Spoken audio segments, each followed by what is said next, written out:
یہ الگ بات ہے اللہ تعالیٰ اپنی قدرت سے کبھی کسی فرشتے کو دکھا دے. بعض صحابہ نے حضرت جبریل کو دیکھا تھا انسانی شکل میں، پاسبل ہے، مگر عام طور سے ہم فرشتوں کو دیکھتے نہیں ہیں. مکہ کے کافروں نے ایک مرتبہ اللہ کے نبی سے یہ بھی ڈیمانڈ کی تھی، وَقَالَ الَّذِينَ لَا يَرْجُونَ لِقَاءَ اللَّهِ لَوْلَا أُنزِلَ عَلَيْنَا الْمَلَائِكَةُ أَوْ نَرَى رَبَّنَا. جو لوگ اللہ تعالیٰ کے اوپر ایمان نہیں رکھتے تھے انہوں نے کہا کہ اللہ کے نبی محمد صلی اللہ علیہ وسلم، ہم چاہتے ہیں کہ فرشتے کو اپنی آنکھوں سے دیکھ لیں، ہم چاہتے ہیں فرشتوں کو اپنی آنکھوں سے دیکھ لیں یا اللہ تعالیٰ کو اپنی آنکھوں سے دیکھ لیں. اللہ نے فرمایا لَقَدِ اسْتَكْبَرُوا فِي أَنفُسِهِمْ وَعَتَوْا عُتُوًّا كَبِيرًا. یہ مکہ کے کافر یہ بہت بڑے متکبر ہیں، گھمنڈی ہیں، اہنکاری ہیں، یہ غرور کر رہے ہیں، یہ اللہ کے نبی سے کیسی کیسی ڈیمانڈ کر رہے ہیں. اور اس کے بعد اللہ نے فرمایا یوم یرون الملائکۃ لا بشری یومئذ للمجرمین. اے مکہ کے کافروں، تم یہ کہتے ہو ہم فرشتوں کو دیکھنا چاہتے، ہاں تم دیکھو گے جس دن تمہارے مرنے کا ٹائم آئے گا، اپنی موت کے ٹائم تم موت کے فرشتوں کو دیکھو گے، مگر اس دن تمہارے لیے کوئی اچھی خبر نہ ہوگی. وَيَقُولُونَ حِجْرًا مَحْجُورًا. جب فرشتوں کو یہ دیکھیں گے تو یہ کہیں گے دور ہو جاؤ، دور ہو جاؤ، چلے جاؤ. فرشتوں کو دیکھ کر کے ان کو اچھا نہیں لگے گا. تو فرشتے بھی دو طرح کے ہوتے ہیں، ایک عذاب کے فرشتے، ایک رحمت کے فرشتے. تو آج کی تقریر میں انشاءاللہ میں 15 ایسی چیزیں بیان کروں گا جو کام اگر ہم کر لیں گے تو فرشتے ہمارے لیے دعا کریں گے، فرشتے اتریں گے اور فرشتے اسپیشل ہمارے لیے دعا کریں گے. تو آپ لوگ کریں گے کہ نہیں کریں گے یہ عمل انشاءاللہ؟ بولو بھائی. صرف سننا نہیں، یہ عمل بھی کرنا ہے انشاءاللہ. میں بہت ایزی چیزیں، آسان چیزیں بتاؤں گا، کوئی مشکل کام نہیں کرنا ہے، بہت ہی سمپل کام بتاؤں گا، مگر کام اتنا بڑا ہے کہ اگر یہ چند چیزیں میں نے آپ کے سامنے بیان کی. یہ کوئی بھائی کا سوال آیا ہے کہ آپ نے تقریر کے دوران کہا کہ پاک ہو کر سونا چاہیے، تو کیا پاک سے مراد وضو کرنا ہے؟ وضو کو ہر پاک ہونا کہتے ہیں، اس لیے بریلوی لوگ کہتے ہیں کہ وضو کر کے قرآن کو چھونا چاہیے. تو قرآن کو چومنا کیسا ہے؟ دلیل کے ساتھ جو سماج میں چلا، اگر وہ غلط ہے اور آپ اس کو غلط نہیں کہیں گے تو یہ سماج وہی کرے گا. اچھا، تو پہلا یہ سوال ہے کہ جو حدیث میں آیا ہے کہ پاک ہو کر کے سونا ہے تو کیا اس سے مراد وضو کر کے سونا ہے؟ بالکل اس سے مراد وضو کر کے سونا ہے، اور یہ تو اللہ کے رسول کی سنت بھی تھی. یہاں تک کہ اگر انسان جنابت کی حالت میں ہے، مان لو انسان نے بیوی سے ملاقات کی ہے اور رات میں وہ غسل نہیں کر رہا ہے، ضروری نہیں رات میں غسل کرے، کر لے تو اچھی بات ہے، فجر کے پہلے پہلے غسل کرنا ضروری ہے، رات ہی میں کرنا ضروری نہیں. تو اگر انسان جنابت کی حالت میں ہے تب بھی اللہ کے رسول کی سنت یہ کہ وہ وضو کر کے سوئے. حالانکہ اس وضو کا کوئی مطلب نہیں ہے، اس وضو کے ذریعے آدمی نماز نہیں پڑھ سکتا، مگر وضو کر کے سوئے. تو یہاں پاک سے مراد وضو کر کے ہی سونا ہے. کوشش یہی کی جائے کہ آدمی وضو کر کے سوئے. اچھا، قرآن کو چھونے کے لیے وضو ہونا ضروری ہے یا نہیں، اس مسئلے میں علماء کا اختلاف ہے.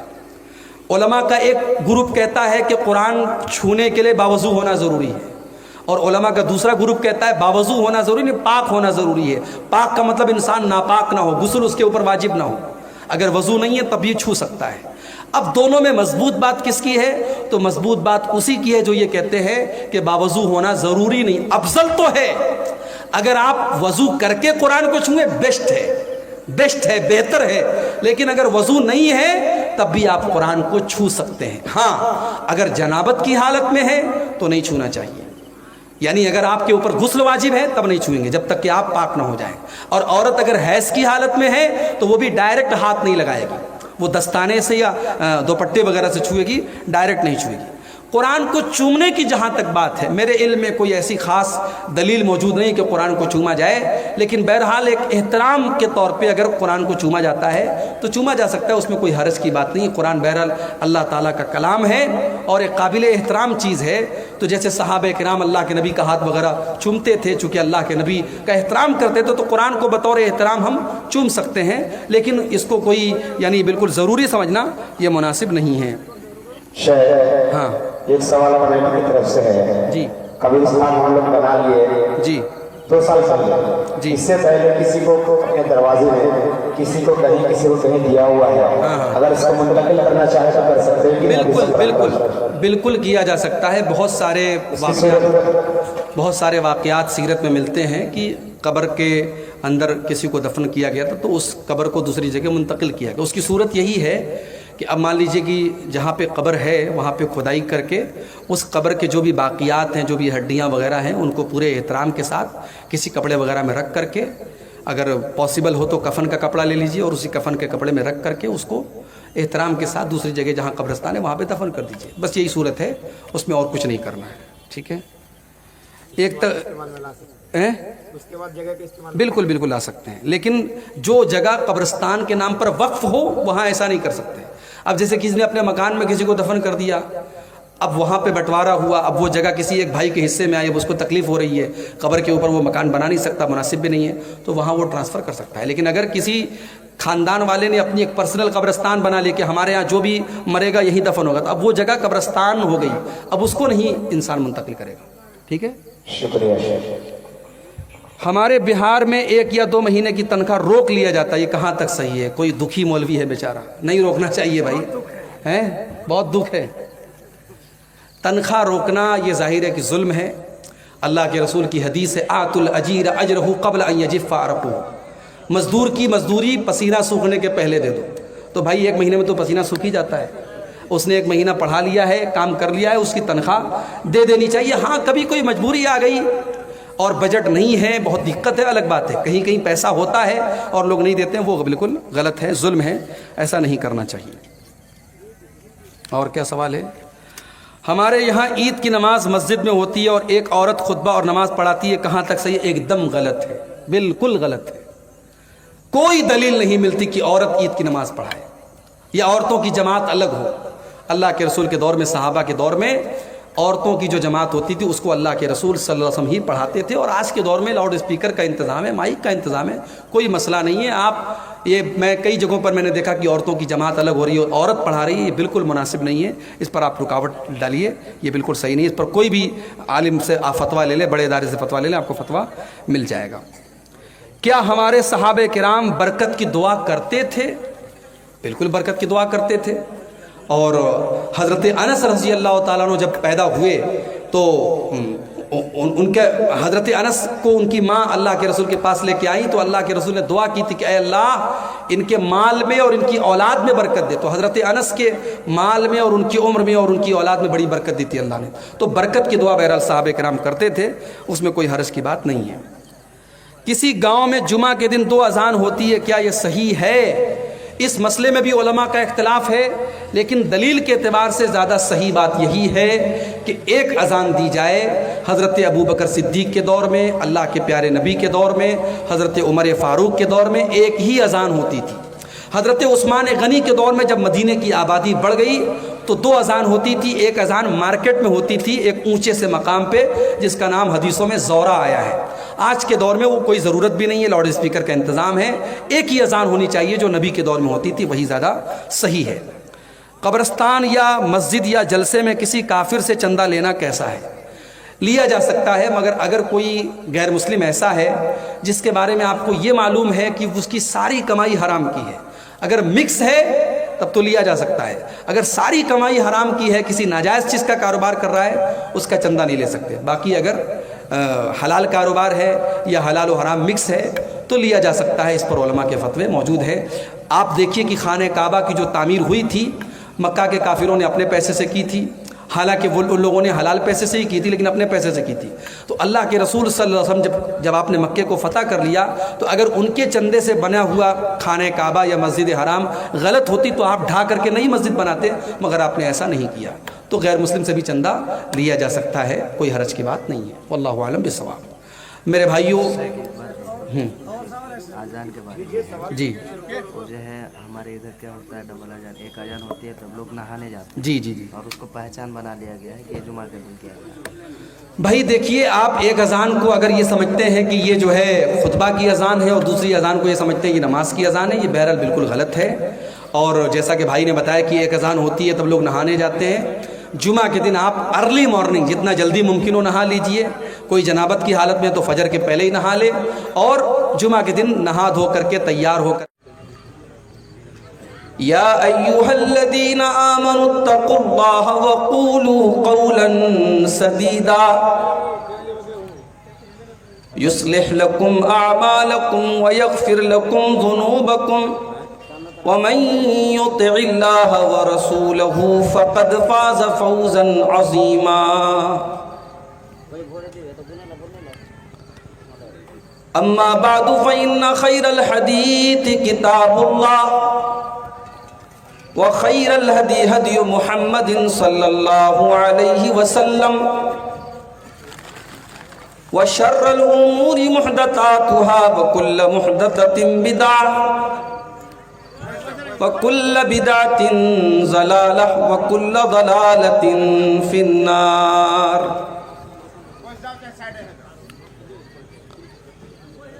اعوذ باللہ من الشیطان الرجیم بسم اللہ الرحمن الرحیم وَقَالُوا اتَّخَذَ الرَّحْمَنُ وَلَدًا سُبْحَانَهُ بَلْ عِبَادٌ مُكْرَمُونَ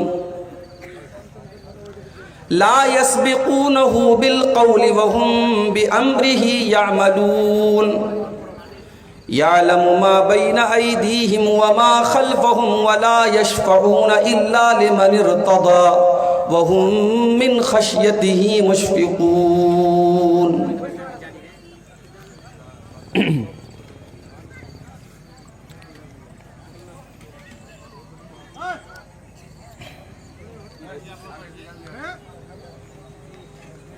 مالک تو ہمارا ہے، خالق تو ہمارا ہے،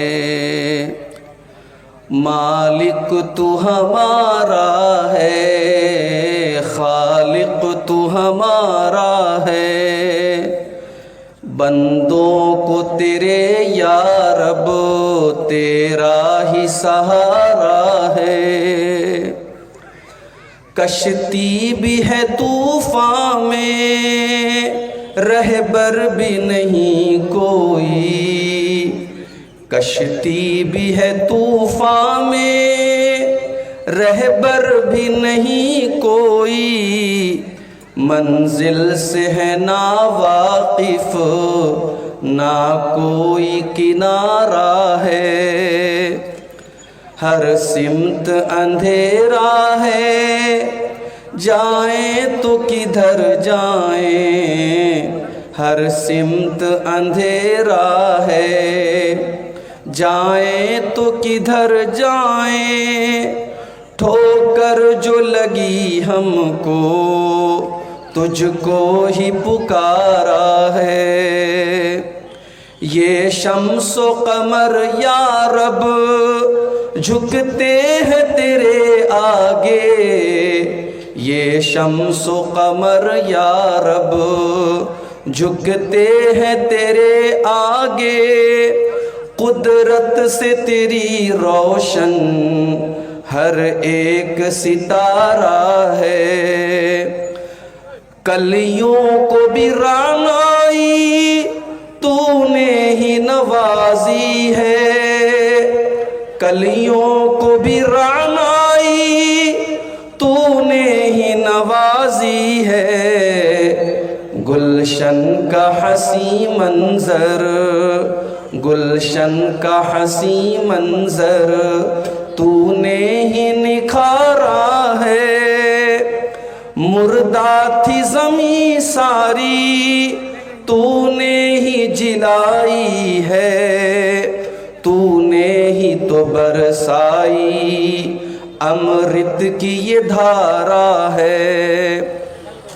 عاصی ہے تیرے یا رب تو نے جو نہیں بخشا، دنیا میں بھی ذلت ہے عقبیٰ میں خسارہ ہے، تیرے ہی لیے جینا تیرے ہی لیے مرنا، تیرے ہی لیے جینا تیرے ہی لیے مرنا، تو ہو ہر زخم گوارا ہے، رحمت جو تیری روٹھی جائے گا کدھر زاہد، رحمت جو تیری روٹھی جائے گا کدھر زاہد، رحمت کے ہی سائے میں اپنا تو گزارا ہے، مالک تو ہمارا ہے، خالق تو ہمارا ہے۔ محترم علماء کرام، بزرگوں اور دوستوں، نوجوان ساتھیوں، پردہ نشین ماں اور بہنوں، پیارے بچوں، رات کے 2 بجنے کے بعد میں آپ کے سامنے خطاب کے لیے حاضر ہوا ہوں، اور میں جانتا ہوں کہ یہ وقت سننے سنانے کے لیے بڑا مشکل وقت ہے۔ آپ عشاء کی نماز کے بعد سے تقریریں سن رہے ہیں، آنکھوں میں نیند بھری ہے، بیٹھے بیٹھے آپ تھک بھی چکے ہیں، لیکن یہ آپ کے سیمانچل کے جلسوں کا سسٹم کہہ لیجئے، جلسے والوں کی مجبوری کہہ لیجئے کہ مجھے اکثر 1 بجے 2 بجے رات میں آپ حضرات کو پریشان کرنا پڑتا ہے۔ بہت ساری تقریریں آپ نے سنی،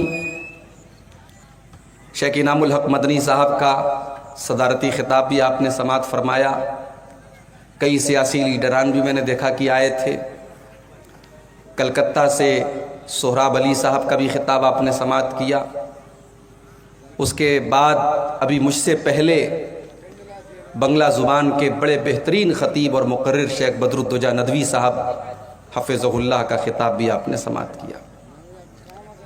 میرے بھائیوں، دعا کیجیے اللہ تعالیٰ مجھے بھی حق بات کو بیان کرنے کی اور آپ سب کو سننے کی اور ہم سب کو اس پر عمل کرنے کی توفیق عطا فرمائے، آمین۔